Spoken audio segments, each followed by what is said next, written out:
The wait is almost over. College football is right around the corner, and the road to Saturdays starts now. Ladies and gentlemen, welcome back to the TBD College Football, your go-to for everything CFB. I'm Mason. Along with me for the ride, my co-host Isaac, and our producer Joey, PJ for short. Guys, it has been a long, I say this every single year we come back into the pod, but it has been a long 8 months without college football. Obviously, our last college football game was Ohio State, Notre Dame. Ohio State, the reigning national champion. I can tell you pretty much all of us were very disappointed in that happening. Anyway, we are not Ohio State fans on this podcast. We love you guys as people. However, we do not like the team. Anyway, we got some college football, guys. It's back this Saturday. But with another college football season comes some new things with the sport. So what's new in our sport this year? Well, we got conference expansion phase 2. We've got some new FCS teams, or new FBS teams, that are coming up from the FCS level. Conference USA has added Delaware, who actually just took down Navy. You might remember them a few seasons ago. And Missouri State. Now, I'm not going to lie to you. When I first saw MOST, which is their abbreviation, I thought it said Montana State. It's not Montana State. Like Joey said last year, what the heck is a Montana State? Put that clip here. That's why I got to pick New Mexico, because who the heck is Montana State? No, we got Missouri State in Conference USA. And then in the MAC, this is a really interesting one. I don't even know if you guys noticed this. They kind of skirted us in the offseason. But UMass is now a part of the Mid-American Conference. They've left the independents. They're back in the MAC playing football. I'm really excited to see them in some midweek action. I'm not sure who all their opponents are going to be. We'll have to take a look at their schedule. But we're really excited for that. And then also, we've got playoff expansion phase 2. Now, this is not what you think. We're not going to 16 teams yet. We're still at the 12-team phase. Top 4 highest-ranked conference champions still get in the playoffs. However, it is not an automatic bye anymore. The first-round byes will be given to the highest 4 ranked teams. So, guys, how do you feel about that? Because on the one hand, giving the first-round byes to the highest 4 ranked conference champions seems correct because it's an actual measure of success, right? But on the other hand, if you give it to them based on the eye test or whatever the CFP committee thinks, then maybe you have a little bit of errors in there. What do you guys think? I gotta be honest, Mason. I like the new format. I think that ultimately, when you go strictly based off of conference champions, I think it's a little bit. I don't want to say biased, but I think the weight is a little bit too uneven, and so making it especially with the group of 5 in that conversation as well. That's exactly my point. I think that having the group of 5 in the main playoff, if that's going to be the case, there's far too much weight given, I think, when you look at the scale to the Power 4 teams in that scenario. So I think top 4, best 4, call it a day. Well, alongside that, I mean, I love my Clemson Tigers, but we can all agree that even though they won the ACC, say they were ranked a little bit higher, would they have deserved a first-round bye? I don't believe so, and I'm a Clemson fan. So I think going with that, too, just the balance of how the conferences are, it's easier and better just to go top 4 overall instead of, based off your conference and stuff like that. No, I completely agree, right? Because you look at who would have been the first 4 byes last year if that wasn't a thing. Like if it was the same way this year, you would have had Georgia, Texas, Penn State, and Oregon with a bye last year because they all 4 were in the 2 biggest Power 4 conference championships. And they kind of, in a way, you look at it and you think, well, man, Boise State, they didn't play in as tough of a conference as Penn State or as Texas, but they got the first round bye. Well, Texas played, and Texas went 11-1 last year in the regular season. Penn State 10-2, that lost to the normal suspects, Oregon and Ohio State. But yeah, I'm with it though. I think that I think it's a better measure that way. I know some people disagree because you're measuring with eye test or whatever the committee thinks. But in a way, I think that really with the committee, you're never going to get it exactly right, but you're going to get close. And I think we get closer with this system. Ladies and gentlemen, on to our next segment. It is college football Tinder. All right, so the sportscasters will swipe right or left, yes, just like Tinder. Left meaning they don't believe in the hype. Meanwhile, swiping right means they believe it. So, guys, our first hype. A team ranked outside the top 5 will win the national title this year. Just a refresher, currently the top 5 is Texas, Penn State, Ohio State, Clemson, Georgia. Hmm. I'm gonna swipe left on that. I think it's gonna be somebody in that top 5 right there. I'm a swipe left as well. All right. Our next one is Arch Manning will not lead the SEC in passing yards. Ladies and gentlemen, he is not making this easy on us. Well, let's see with the first one. Ooh, swipe left. You got a lot of other good quarterbacks in there. Now Texas does have a soft schedule, so that may give it to him. However, gosh, man, I mean, you got guys like Ty Simpson in there. You got Garrett Nussmeier in there. I don't think Arch leads the SEC in passing yards this year. I agree. I think he's really good. I think Texas has a great shot to make a run with him, but I do not think he leads the SEC in passing yards in his first year as a starter. Mm-mm. Our next one, Garrett Nussmeier will win the Heisman Trophy. Isaac, you first. Well, the saying is lightning doesn't strike twice. Joe Burrow won it. Jaden Daniels won it. Unfortunately, I do not think Garrett Nussmeier wins it. I'm swiping left. New O-line, relatively new receiver room. Garrett struggled last year behind a really good O-line. Swipe left. Love you, Nuss. I'm with Isaac on that one. I'm gonna swipe left as well. I think there's going to be a lot of good quarterback. There's a lot of good returning talent. He is one of them, but I think it's going to be somebody else. I mean, we've seen a couple wide receivers win it in the last 5 years, so it doesn't have to be a quarterback anymore. So I think that we could see some pretty good returning production from a lot of all stars in college football this year. Crazy you bring that up, Mason. Our next one, Jeremiah Smith will win the Heisman Trophy.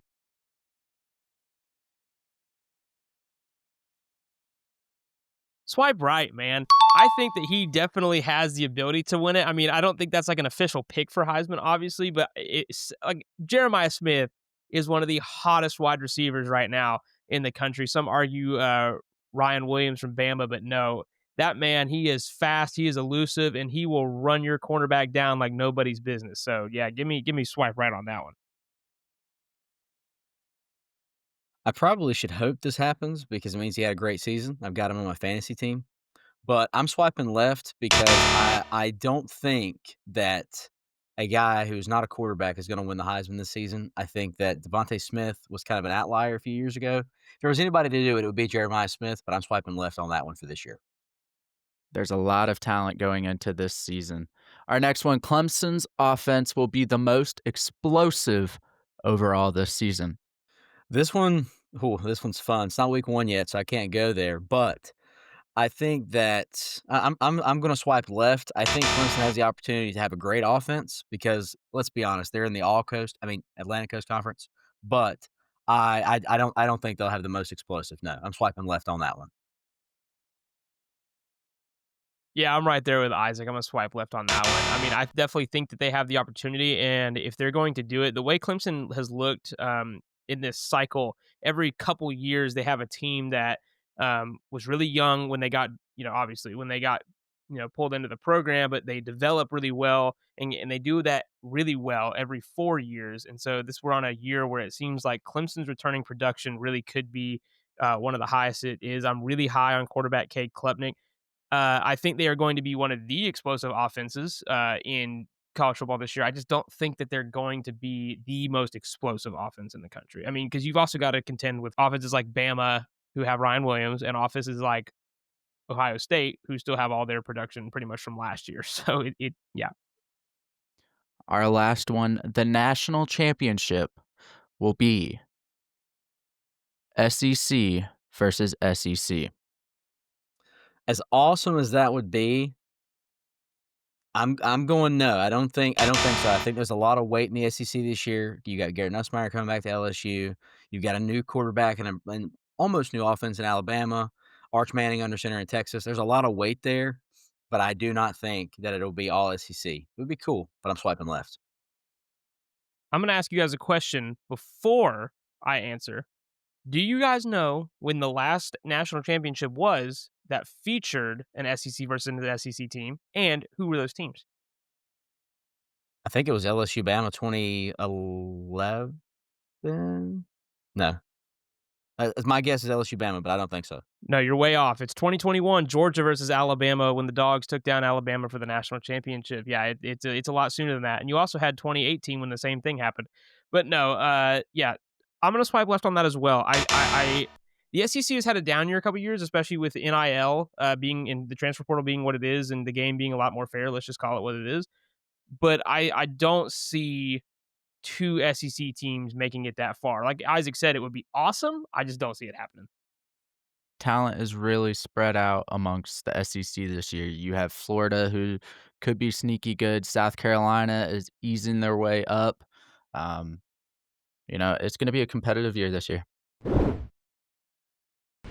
All right, folks, you know what time it is. It's the moment we've all been waiting for, our favorite segment, the game of the week in week 0.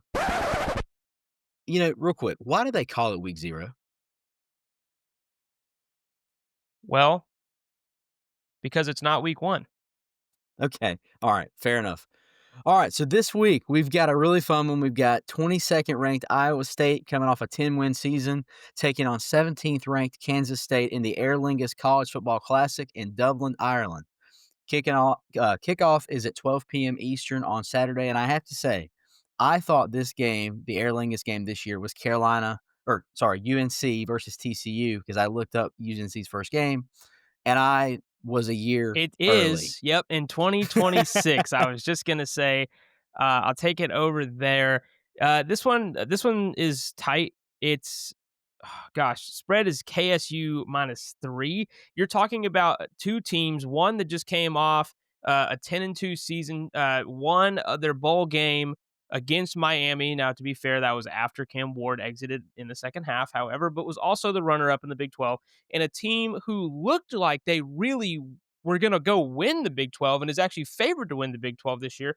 And we haven't had a big time early season Big 12 matchup like this with, somebody who is just a runner up and the team who's projected to win the conference this year. This one's going to be good. Let's talk returners. So Iowa State, let's look at them first. They bring back 14 on their offense, 9 on defense. This includes their all-star quarterback, Rocco Becht, and pretty much their entire offensive line. Defensively, you got to watch out for cornerbacks Jeremiah Cooper and Jontez Williams. They're looking to come back and make some absolute progress in this offseason and come back and really shine. Well, speaking of returners, Kansas State returns 11 on offense, 6 on defense, not the least of which on the offense side of the ball is quarterback Avery Johnson, who I also have in fantasy, and running back Dylan Edwards, plus 5 defensive returners. I'm really excited about this game. I'm really excited about college football. And I also have Dylan Edwards on my fantasy team, so obviously I want him to do well. However, stats-wise, you got to keep an eye on Beck. Last year, 3,505 yards, 25 touchdowns, 9 interceptions.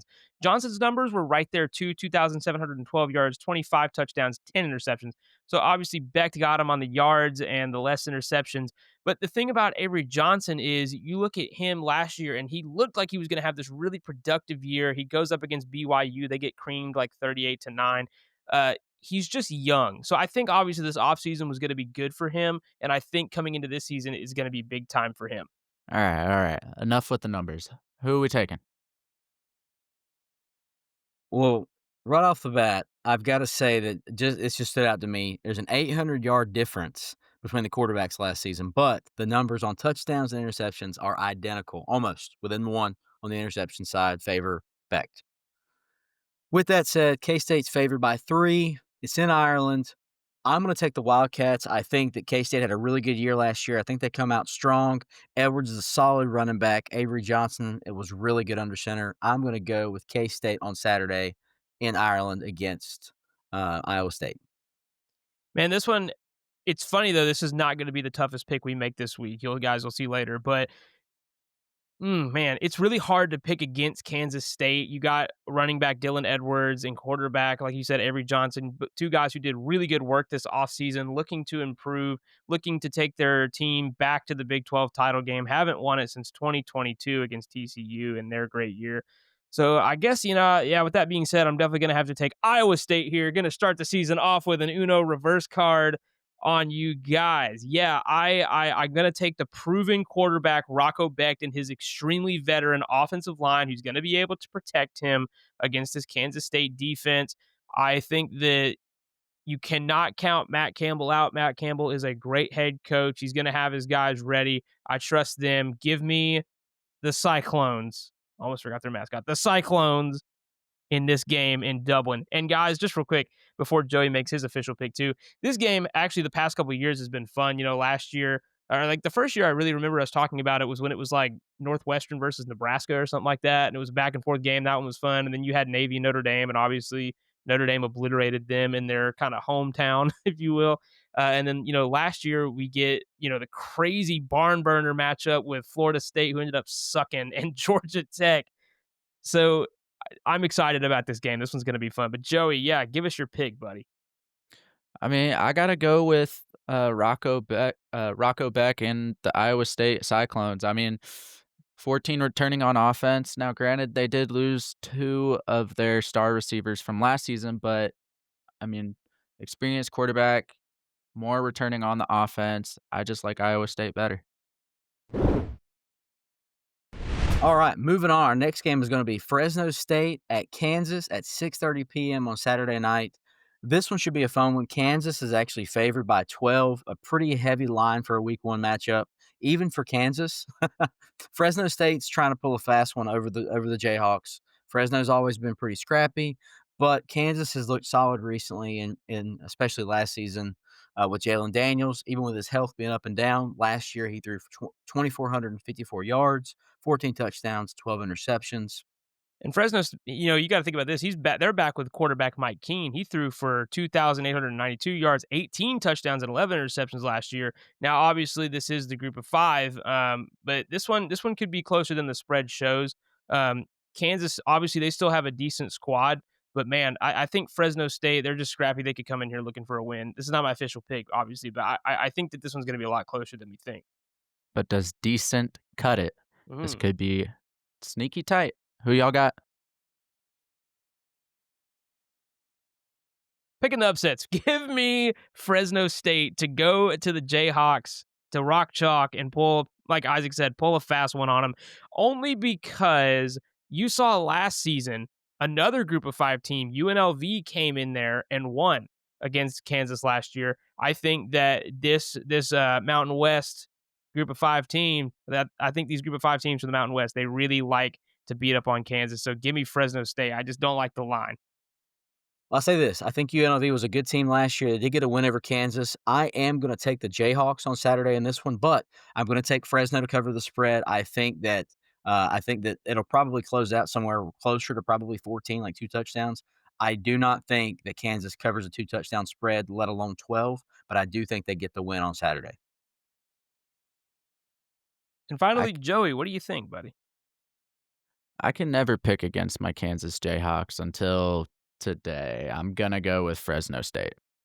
Ooh, another upset pick. This could be interesting for the pick records. Isaac, you could take an early 2-1 or 1-1 lead here, buddy, or 2-0 lead. I can't do math. Nobody ever said I could, so I never said I could, and nobody ever vouched for me that I could. I can't. So yeah, Isaac, you could take an early 2-0 lead here if things pan out. All right. Like I said, they're going to get tricky. This one's even kind of trickier. Sam Houston at Western Kentucky, 7 p.m. kickoff, third game of the day.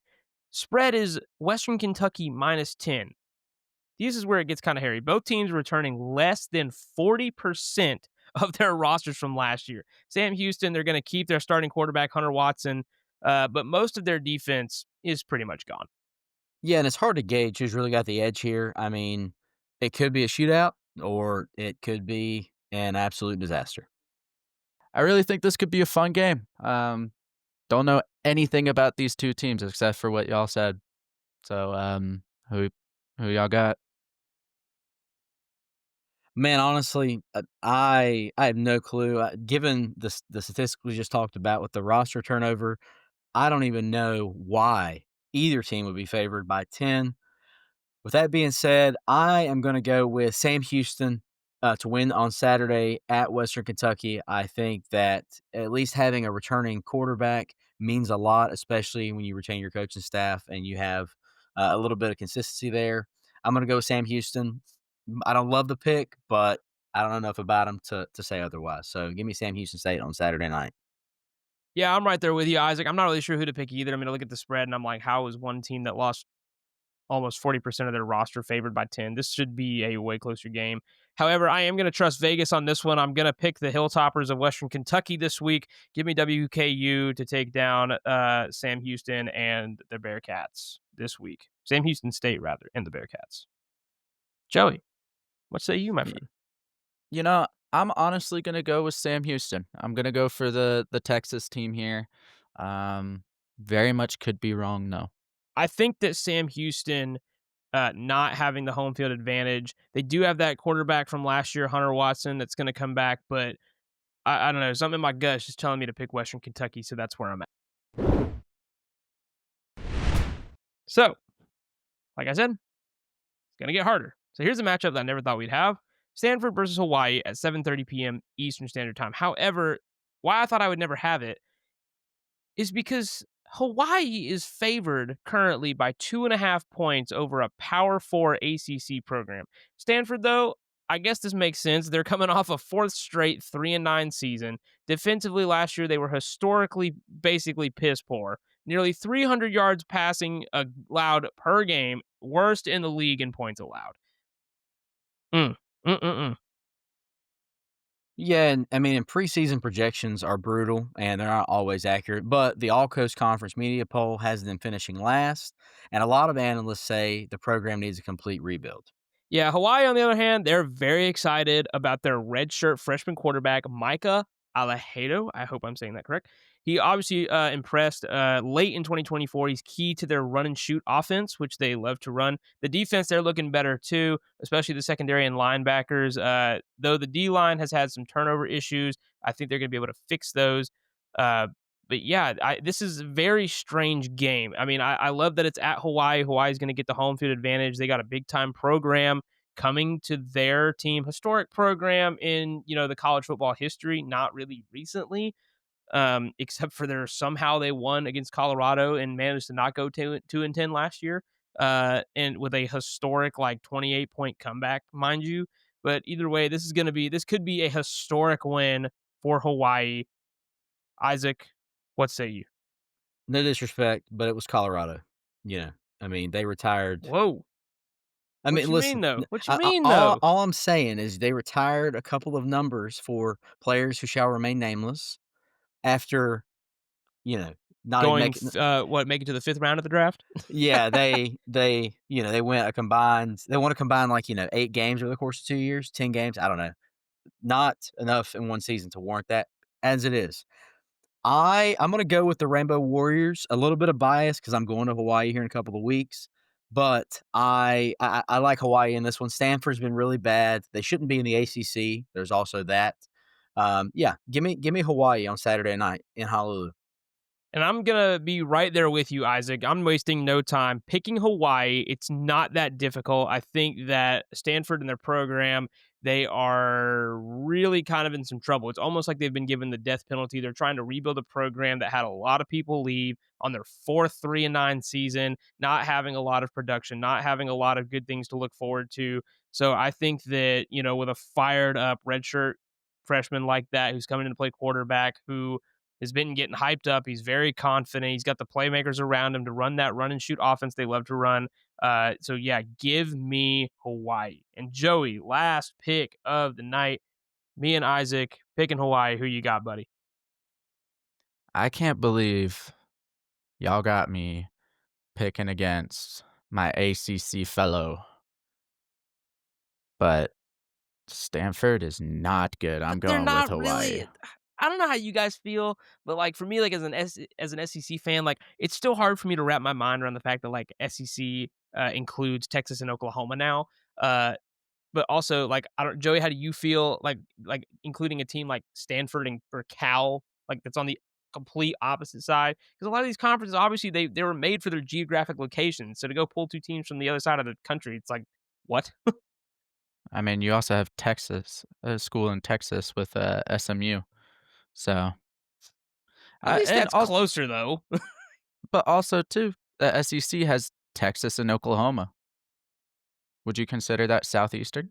I definitely would not, but who said that I was excited about that or happy about that? I made my True, true, displeasure true. about that last year. Fair. I just wanna be fair. Just wanna be fair. I said that last year. Wasn't extremely excited about it, but here we are. True. I don't like it, but it is what it is. I'm picking Hawaii here. I think Hawaii's got a better team, unless Stanford proves me wrong. But if they put out the same team as last year, Hawaii's gonna probably maul them. Yeah, I completely agree with you. I think maybe it'll be close. I mean, obviously, the spread is only 2.5 in Hawaii's favor. I think that Vegas probably a little scared on that one. I think it could be more, Joey. I think it could be right. I think you could be looking at a 10-point win for Hawaii, which would be saying a lot. I mean that would really say a lot about that program for how quick of a turnaround that would be because they've been kind of a punching bag for the last few years and they don't have an easy schedule ahead of them. But like I said, getting a big momentum or season momentum building win like that against a Power Four program would be, now to be fair, one of the worst Power Four programs in the country right now. But still, that would be big time win for Hawaii. All right, it's on to our next segment. You know it already. It is actually going to be Would You Rather College Football Edition. Mm. Now, the rules are simple. I will give a prompt, and the two sportscasters, Mason and Isaac, will choose which they would rather have. First, would you rather lose to your biggest rival every year but make the playoff, or beat your rival every year but finish 8-4? I actually think that one, well, I don't know about Isaac, but for me, I mean, our rival's Georgia Tech. It's called clean old fashioned hate for a reason. That one's really tough. I think that I would probably have to say I would rather lose to them every year but still make the playoffs. I mean, especially with the format now, if we got to take one loss and we're still gonna make the playoffs, that's fine with me. I'd rather lose to the rival and get a chance to get a ring than beat the rival for the sake of what, pride, than not make the playoffs. So, and also, just to be fair too, uh, our rival is an ACC school, so it would really affect us making the SEC championship. So there you go. Yeah, I wish I could say the same because, well, our rivals are all barriers to the SEC championship. That's a tough one. The challenge with it becomes like with an SEC school like LSU with Brian Kelly, who has been middle of the road to this point, you might meet the rival again and lose in the playoff anyway. Like nobody said it wasn't double jeopardy. But all things being equal, I'll take the loss painfully to have a chance to go to the playoff and win a championship as well. Our next prompt: would you rather storm the field after a massive upset or watch your team win a national title on TV? Man, this is actually something I've thought about a lot. Not this specific question, but just the idea of like, man, would I really rather be at the game watching it happen or watching it on TV? So I'm gonna think about the Georgia Tech game. I would have much rather been at that game than watching it at home. Even for an upset, yeah, I think that I would rather storm the field after a big upset like that. I mean, I can watch TV, at home anytime, but yeah, you can't. You don't always go to a game and upset the team you're playing. So Someone who did storm the field last year in a big homecoming win in overtime against Ole Miss, censor the other word. I would also have to say storming the field is pretty incredible, and I would love to do it again and again and again. So yeah, I'm gonna take the field storm. I'd love a natty. I mean, that would be great, but I can always catch a game on TV. I'm gonna take the field for sure. All right. Would you rather your team win 3 straight conference titles with no playoff wins, or one miracle national championship and 5 years of mediocrity after? Isaac, LSU could probably relate. are we really gonna do this again this year, guys? Oh, 11 days, baby. 11 days. We'll see what happens. I well, I definitely can relate. But to be fair, there was this thing, I don't know if you guys heard of it, it was COVID. It was definitely harmful. Uh, I would probably take the Natty because nobody said that on year 6 you don't return to peak. Like, that's a thing. So, I'm gonna take the Natty because ultimately a conference championship is fun, but, we all remember who wins the big one.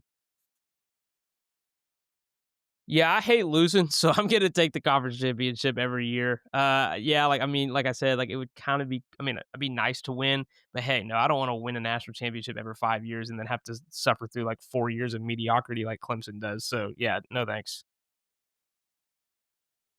All right, this next one seems easy, but it might be a little tricky. Would you rather have a 10-year dynasty, almost like Nick Saban at Alabama, or would you like to be the ultimate Cinderella story, almost like 2017 UCF? Dynasty, I hate losing. I'm trying to win games like that. That's my thought process. I hate losing. I hate watching the dogs lose. I would love to have a dynasty. Like the Cinderella run is cool if you're a fan of like a smaller team. Like I'd love to see Western Carolina go on a Cinderella run. But nah, give me the dogs in a dynasty, baby. Yeah, it's counterintuitive considering my answer to the previous question, but I would also take the dynasty Yeah, I was because thinking the same thing. I was like, I know what I just said. However, yeah, I mean, I'd rather take the dynasty because, like, the Cinderella runs are great, but you're a one-hit wonder. Nobody knows who you are. Like, I mean, they'll always remember the name. Like, I will always know 2012 Florida Gulf Coast for their college basketball run in March. I'll always remember that team. Same with Virginia Commonwealth, VCU, Shaka Smart, way back in the day. I'll always remember those teams. But when's the last time they did anything that was worthwhile other than, win 4 games in March? That's all I'm saying. Yeah, give me the dynasty. And our last one, would you rather be remembered as a legendary player on an average team or a role player on a national champion? guess we're up here and I guess we're up in here playing Road to Glory. I think that I would take the role player on a national championship team.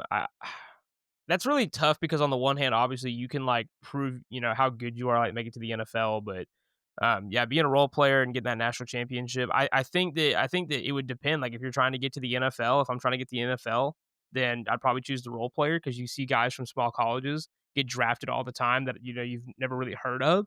But at the same time, being a role player on a national championship team in college, that would also be pretty cool. I think I'm gonna go with the national championship team. I think that, being a role player and being able to have a ring and do that, especially with the way NIL is nowadays, heck yeah, I can make money in college and get a ring. Yeah, give me that.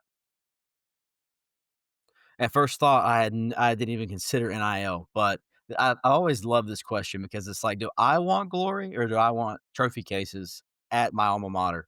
I want the latter. I want the titles for the team because ultimately, if I'm a role player, then I will have done something of value. I can also get paid, and if I'm good enough on a team that gets exposure, I can still get drafted and go pro. So yeah, absolutely. Give me the rings. I want all the trophy cases, 100%. That's it for this week on the TBD College Football Show. Thank you for tuning in. Make sure to follow, share, to drop your takes in the comments. We want to hear what you guys think about what we think. So until next week, keep cheering, keep arguing, and most importantly, keep loving our sport of college football. We thank y'all so much for listening. We'll see you next week. And always remember, No matter what team you pull for, if you're on God's side, you're always on the winning team. Just know that there is a Father in heaven who loves you, who created you, who wants a relationship with you. And the Bible says that in order to know him and to be saved, all you have to do is confess with your mouth and believe in your heart that Jesus is Lord and that he was raised from the dead on the third day. If you ever have any questions about that, or if you ever, need prayers for anything, please reach out in our comments and our DMs. Check us out on TikTok and on Instagram and, right here on this YouTube channel. We'd love to connect with you guys. We're praying for our listeners. And like I said earlier, we just thank you so much for listening and we'll see you next week. bye bye. Later.